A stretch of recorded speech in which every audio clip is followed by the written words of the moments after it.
بسم اللہ الرحمن الرحیم۔ ناظرین، یہ بڑا ہی خوبصورت واقعہ حضرت مولانا روم رحمۃ اللہ علیہ آپ فرماتے ہیں کہ ایک دن ایک جنگل میں شیر، ایک لومڑی اور ایک ریچھ، انہوں نے ایک شکار کھیلا۔ شکار میں انہوں نے ایک گائے، ایک ہرن اور ایک خرگوش کا شکار کیا۔ جب شکار کر کے واپس آ رہے تھے، یہ جو ریچھ تھا وہ بڑا خوش ہو رہا تھا اور اترا رہا تھا، یہ سوچ رہا تھا کہ اس میں ہمارا بھی حصہ ہے۔ اب شیر نے ریچھ کی جو وہ چال چلن تھی اسے بھانپ لیا اور پھر اسے پوچھا کہ تم بڑے خوش ہو رہے ہو، تو شکار کے بارے میں تمہارا کیا کہنا ہے؟ تو ریچھ نے کہا کہ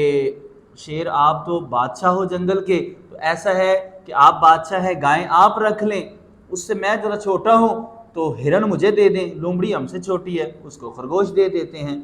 جب شیر نے یہ سنا، شیر کو غصہ آیا اور اس نے ریچھ کو وہیں پر پنجہ مار کے اس کو بھی مار دیا۔ اب یہی باتیں شیر نے لومڑی سے پوچھی، بھائی لومڑی تو بتا، تیرا کیا خیال ہے شکار کے متعلق؟ تو لومڑی نے بڑی ہی پیاری بات کی، کہا کہ حضور آپ جنگل کے بادشاہ ہیں، تو ایسا ہے کہ خرگوش آپ ناشتے میں تناول کیجئے گا، اور جو گائیں ہیں وہ آپ دوپہر کے کھانے میں کھائیے گا، اور جو ہرن ہے وہ آپ رات کے کھانے میں کھا لیجئے گا۔ شیر بڑا خوش ہوا اور پھر اس نے لومڑی سے پوچھا کہ تم نے یہ تقسیم کہاں سے سیکھی؟ تو لومڑی نے بڑا ہی خوبصورت جواب دیا کہ میں نے یہ تقسیم ریچھ کی موت سے سیکھی ہے۔ ناظرین، مولانا روم رحمۃ اللہ علیہ اپنی کتاب میں لکھتے ہیں اور کہتے ہیں، اے غافل، تجھے اپنی موت کا احساس کیوں نہیں ہوتا؟ یہ چھوٹا سا جو واقعہ تھا نا، اس کے اندر جو پیغام اہم تھا وہ یہ تھا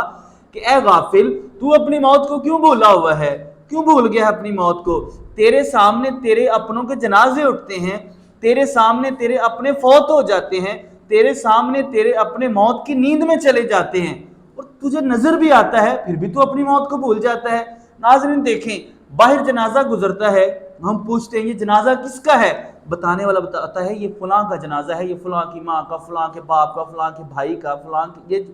لیکن کبھی کسی نے یہ نہیں کہا کہ یہ جنازہ میرا ہے۔ ہم وقتی طور پر جب قبرستان کے اندر جاتے ہیں، یہ جنازہ دیکھتے ہیں نا، ہمارے اوپر ایک رکت طاری ہو جاتی ہے، کوئی موت نے آنا ہے، پھر جیسے ہی ہم باہر آتے ہیں قبرستان سے ہم سارا کچھ بھول جاتے ہیں۔ تو مولانا رومی رحمۃ اللہ علیہ نے اسی میں یہی پیغام دیا ہے کہ غافل، تو اپنی موت کو نہ بھول، موت نے ایک نہ ایک دن آنا ہی آنا ہے، تو جہاں مرضی چھپ جا، موت کی طرف دھیان کر۔ ایک قرآن پاک کی آیت بھی ہے جس میں یہ مفہوم چھوٹا سا بیان کر رہا ہوں، فی بروج مشیدہ۔ یہ آیت کافی لمبی طویل ہے، لیکن اس کے ترجمے میں بتایا جاتا ہے، یہ علماء کے نام سے سنا ہے کہ بتایا یہ جاتا ہے کہ سونا بھی اکٹھا کر لو، چاندی بھی اکٹھا کر لو، پتر بھی اکٹھا کر لو، جتنا بھی یہ چیزیں اکٹھی کر کے ان کو آٹے کی طرح گوندھ لو اور اس کے بڑے بڑے پلر بنا لو، پھر ان پلروں کے نیچے جا کے چھپ جاؤ، موت کے فرشتے نے وہاں بھی آ جانا، تم دبئی چلے جاؤ، تم ساؤتھ افریقہ چلے جاؤ، آسٹریلیا چلے جاؤ، سعودی عرب میں چلے جاؤ، اور جہاں جایا جاتا ہے چھپ جاؤ، موت کے فرشتے نے تمہیں وہاں سے بھی ڈھونڈ لینا ہے۔ لوگ کانچ کے محل بنا لیتے ہیں، موت کا فرشتہ وہاں بھی آ جاتا ہے۔ تو غافل، موت کو نہ بھول، یہ اٹل فیصلہ ہے، ایک نہ ایک دن موت نے آنا ہی آنا ہے، یہاں پر کسی نے آب حیات نہیں پیا ہوا۔ تو جتنے بھی یہ میرا پیغام سن رہے ہیں، اگر کوئی گناہ کر رہے ہیں، اگر آپ چوری کر رہے ہیں تو یہ سوچ لیں کہ موت ایک نہ ایک دن آنی ہے، اگر آپ زنا کر رہے ہیں تو یہ سوچ لیں کہ موت نے ایک دن آنا ہے، آپ نے ساری زندگی یہاں پر نہیں رہنا، اور موت نے جب آ جانا ہے نا تو پھر آپ نے قبر میں جانا ہے۔ اور اچھا، بعض لوگ ایسے بھی ہیں، یہ موت آتی ضرور ہے لیکن بعض لوگ ایسے ہیں، اللہ سے یہ بھی دعا کیا کریں کہ اللہ ہمیں کفن دفن غسل نصیب کر۔ بعض ایسے بھی لوگ ہیں جنہیں کفن اور دفن نصیب نہیں ہوتا، تو یہ موت نے آنا ہی آنا ہے۔ کوئی زنا کار ہے تو اس کو چاہیے کہ یار توبہ کر لے کہ موت نے آنا ہے، پھر وہاں پر یہ سوال و جواب کیے جانے، وہاں پر کہیں نہیں بھاگ سکتا۔ آج دنیا میں رہ کر بھاگ رہا ہوں، آج میں پولیس سے بھاگ رہا ہوں، آج میں ماں باپ سے بھاگ رہا ہوں، آج میں ہر بندے سے بھاگ رہا ہوں، وہاں میں بھاگ نہیں سکوں گا کیونکہ وہاں پر کوئی رستہ ہی نہیں ہوگا بھاگنے کے لیے۔ اگر آپ جوا کھیلتے ہیں تو اس سے توبہ کر لیں، اگر آپ نماز نہیں پڑھتے تو توبہ کر لیں، اگر آپ جھوٹ بولتے ہیں تو توبہ کر لیں۔ یعنی کہ بہت لمبی، اگر اس کے اوپر ہم بحث کریں تو بہت لمبی بحث نکل جائے گی، لیکن صرف اتنا ہی پیغام ہے کہ موت کو یاد رکھیں، ہر وقت موت کو یاد رکھیں۔ پتہ نہیں کس جگہ موت کی آغوش نے ہمیں اپنی آغوش میں لے لینا ہے، اور کوشش کیا کریں کہ کوشش یہ کریں کہ آپ کی وجہ سے کسی کا دل نہ دکھے۔ رات کو سونے سے پہلے ہر کسی سے معافی مانگ کر سوئیں، یعنی دعا کریں کہ میں نے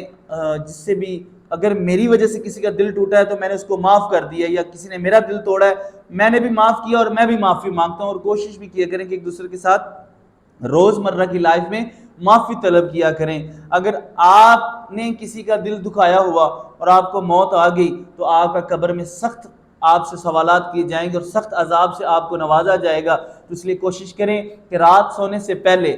سب کو معاف کر کے سوئیں۔ ہو سکتا ہے کہ آپ کا کچھ لوگوں نے دل دکھایا ہوگا تو وہ آپ اگر ان سے راضی نہیں ہوں گے، وہ بندے مر جائیں گے تو آپ کی وجہ سے وہ ان بندوں کے اوپر بھی عذاب ہوگا۔ تو آپ نے سب کو معاف کر کے سونا ہے، اور اگر ہو سکے آپ کی وجہ سے آج کسی کا دل ٹوٹا ہے یا پیچھے ماضی میں ٹوٹا ہے تو کوشش کریں ان سے معافی مانگ لیں۔ یہ موت ایک اٹل فیصلہ ہے، موت ایک نہ ایک دن آنی ہے، اس کی تیاری میں رہیں اور تیاری کر لیں، بلکہ موت جب آئے تو ہم بالکل تیار ہو کر بیٹھے ہوں۔ اور بعض بزرگ فرماتے ہیں اپنی موت کو مخاطب ہو کر موت سے کہتے ہیں، لوگ موت سے ڈرتے ہیں نا، تو بعض لوگ موت سے مخاطب ہو کر، اللہ کے جو ولی تھے وہ موت سے مخاطب ہو کر کہا کرتے تھے تم ہمیں آتی کیوں نہیں ہو، تم نے آنا ہے تو سرکار کا دیدار ہونا ہے۔ مجھے بھی پہلے ڈر لگتا تھا موت سے، ظاہری سی بات ہے، قبر ہے، قبر کو میں وہ ایک نیچے گڑھا ہوتا ہے، پھر اوپر سلیب پہ ڈالی جاتی ہے، مٹی ڈالی جاتی ہے، چھوڑ کر سارے آ جاتے ہیں۔ آج ہمیں اکیلا کوئی نہیں چھوڑتا، لیکن قبر میں ہمیں اکیلا چھوڑ کر آ جائیں گے۔ لیکن جب یہ سنا کہ قبر کے اندر مازا کے نینو والوں نے آنا ہے، ودھوہا کے چہرے والے نے آنا ہے،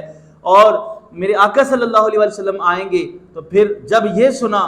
اب انتظار ہوتا ہے کہ موت آئے، طلب نہیں ہے کیونکہ موت کی طلب نہیں کرنی، لیکن